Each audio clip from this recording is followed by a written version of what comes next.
Hello friend, welcome to Kunjaban area. তারই দৃশ্য ইউটিউবের মাধ্যমে দেখাচ্ছি। বৃন্দাবন কুঞ্জবন দিল্লি থেকে এর দূরত্ব হায়ার মার্ক আর সরল মার্কে যাতায়াতের ব্যবস্থা আছে। 140 কিলোমিটার দূরত্ব। এই নিধিবনের পরিদৃশ্য আপনাদের সামনে তুলে ধরেছি। এখানে শ্রীকৃষ্ণের লীলাভূমি।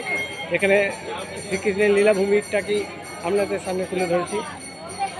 এখানে অজস্র মানুষের ভিড় এই কৃষ্ণ নিধিবনের অংশটা দেখার জন্য।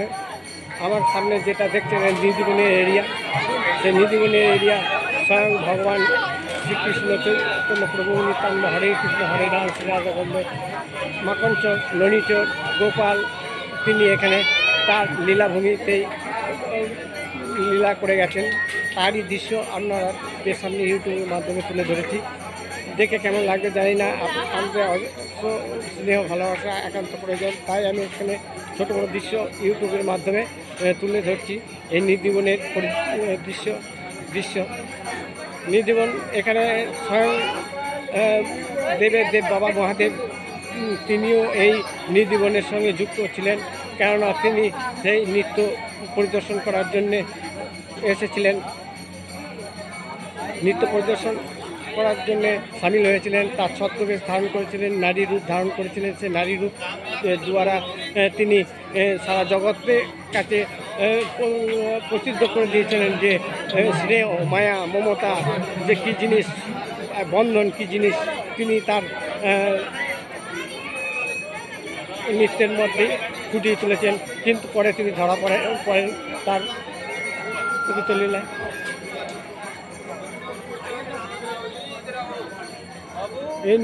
এই নিধিবনের গাছ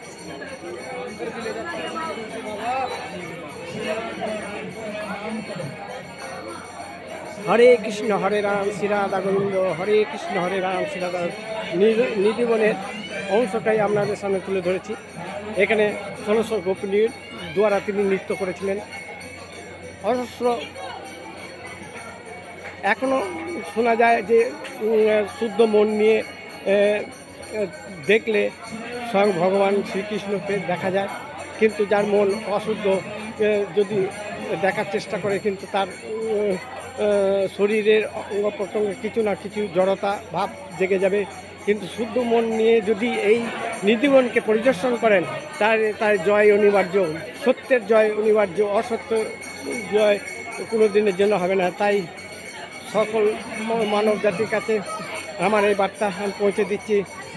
সত্য থেকে বঞ্চিত হবেন না, মিথ্যা কথা বলবেন না। মিথ্যা দ্বারা পুরা পরিবার ধ্বংস হয়ে যাবে। মিথ্যা, তাই শ্রীকৃষ্ণ ভগবান মিথ্যার সাথে আপোষ করেননি, সত্যের সাথে আপোষ করেছিলেন।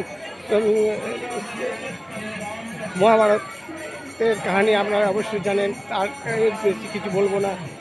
Please like and share this video. এই নিধিবনের দৃশ্যটাই আপনাদের সামনে তুলেছি। ধন্যবাদ।